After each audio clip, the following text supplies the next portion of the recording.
sejahtera bagi kita semua. Puji dan syukur kita panjatkan kehadirat Tuhan Yang Maha Esa, karena berkat dan anugerah-Nya yang telah diberikan kepada kita. Pada saat yang indah ini, izinkan saya dapat menyampaikan pidato saya tentang Pancasila di abad ke-21. Akhir-akhir ini, masyarakat ramai mendiskusikan Pancasila dan kebinekaan. Muncul pertanyaan, seberapa relevan Pancasila di abad ke-21? Globalisasi dan revolusi teknologi informasi dan komunikasi telah menembus batas-batas negara bangsa atau nation state. Paradoksnya, abad 21 juga diwarnai oleh sekretariatisme dan primordialisme yang justru menguatkan sifat-sifat antar suku, ras, dan agama. Di dunia, kita dapat melihat ideologi komunisme sudah tumbang. Negara-negara yang dulu pernah paling gigih menggusungnya, sekarang justru mengadopsi ideologi kapitalisme, liberalisme, baik secara terbuka ataupun manfaatnya. Tapi, kapitalisme, liberalisme juga bukan tanpa masalah. Keserakahan ekonomi atau greed economic, para pemilik modal kerap melahirkan ketidakadilan sosial. Yang kuat semakin kuat, yang kalah tersingkirkan. Dampak lainnya, muncul kembali sentimen yang bersifat anti-asing atau xenofobi.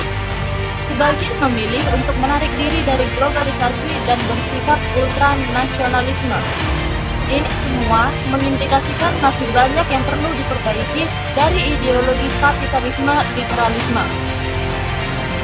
Kemudian, ideologi jalan tengah yang mengajukan kapitalisme dan sosialisme juga belum bisa sepenuhnya menjawab persoalan-persoalan tersebut.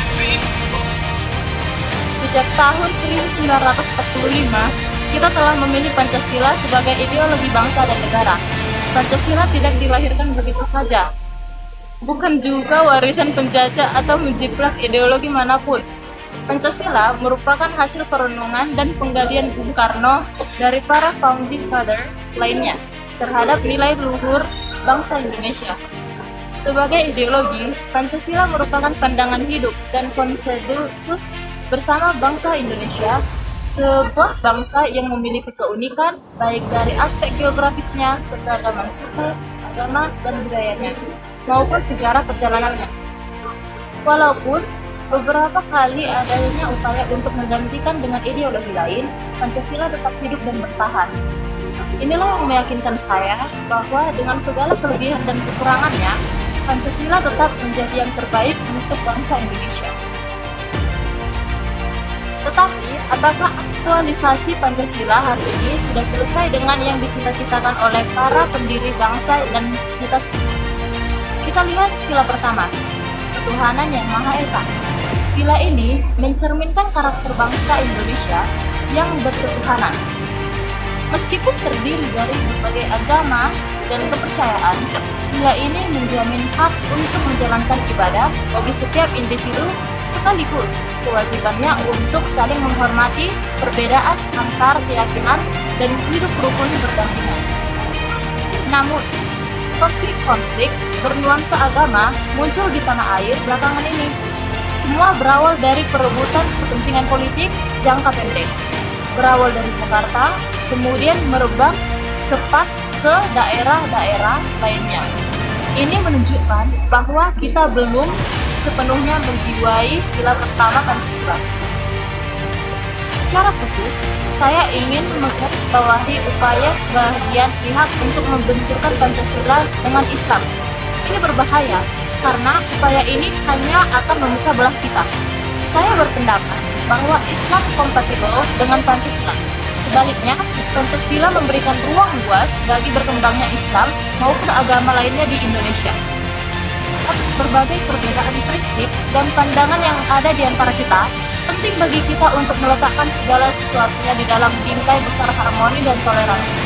Serta, Bhinneka Tunggal Ika sebagai bangsa kita harus menolak segala upaya yang bertujuan untuk mempertentangkan nilai-nilai Pancasila dengan agama. Pada sila kedua, kemanusiaan yang adil dan beradab, negara menjamin hak asasi manusia, termasuk kebebasan untuk menyuarakan pikiran dan gagasan. Namun, kebebasan ini harus diikuti dengan sikap yang bertanggung jawab. Realitasnya hari ini, kita melihat praktik-praktik yang mempertontonkan kebebasan tanpa batas. Fitnah dan berita bohong atau hoax seolah menjadi norma dalam kehidupan politik di tanah air kita. Demi meraih kekuasaan, sering seseorang tergoda untuk menggunakan cara-cara yang melabrak etika serta nilai keadilan dan keadaban, seperti melakukan pembunuhan karakter atau karakter assassination terhadap kompetitor atau lawan politiknya. Nah, sila ketiga, Persatuan Indonesia. Sila ini merupakan fondasi dari Rumah Negara Kesatuan Republik Indonesia atau NKRI. Dulu, di masa perang kemerdekaan, kita bersatu untuk melawan musuh bersama atau common enemy, yaitu penjajahan di bumi pertiwi. Kini, di masa damai, Persatuan Indonesia dibutuhkan untuk membangun negeri guna mencapai cita-cita dan kepentingan bersama atau common interest. Sayangnya, kita belum mengkapitalisasikan energi persatuan itu untuk memenangkan kompetensi antar bangsa yang semakin sengit di abad ke-21. Justru, hari ini, kita seolah tengah menghadapi ujian persatuan dan kebangsaan. Kita mendengar teriakan-teriakan kebencian dan permusuhan antar sesama bangsa yang berbeda identitas, agama, suku, etnis, maupun pilihan politiknya. Sila keempat, kerakyatan yang dipimpin oleh hikmat kebijaksanaan dalam permusyawaratan perwakilan merupakan penuntun kehidupan demokrasi kita saat ini. Sila ini memberikan hak kepada rakyat untuk berserikat, mengungkapkan gagasan, serta menghasilkan konsensus atas berbagai isu dalam kehidupan berbangsa dan bernegara, termasuk dalam memilih pemimpinnya.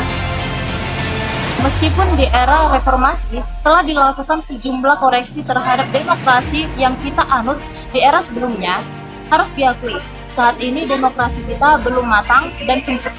Kompetisi meraih kekuasaan masih terasa jauh dari semangat adu gagasan, kompetensi, dan komitmen antar kontestan. Lebih sering kita melihat persaingan politik yang kental diwarnai dengan upaya saling menghancurkan karakter seseorang dan pendukungnya. Tanpa sadar, sebenarnya hal ini bisa jadi sumber konflik dan perpecahan di antara kita.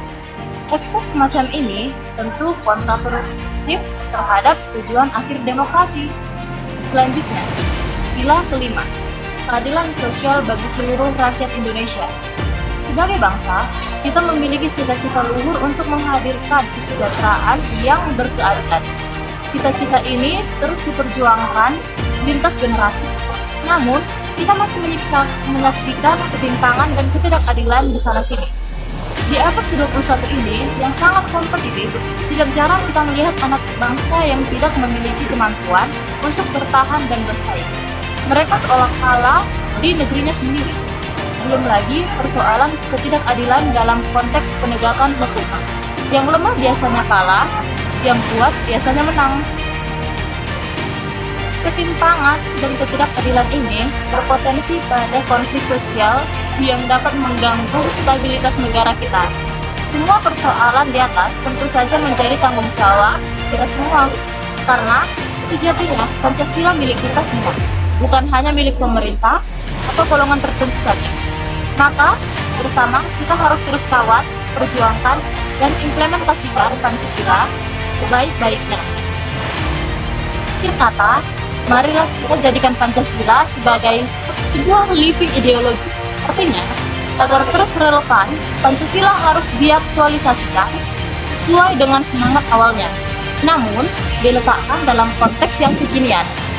Kalau di abad ke-20, Pancasila menjadi pilar utama yang mempersatukan bangsa, maka di abad ke-21, Pancasila lebih dari sepilar itu. Pancasila juga harus mampu menjadi pilar utama untuk sebuah kompleksitas zaman, serta memajukan dan mensejahterakan seluruh rakyat Indonesia, hari ini dan di masa depan.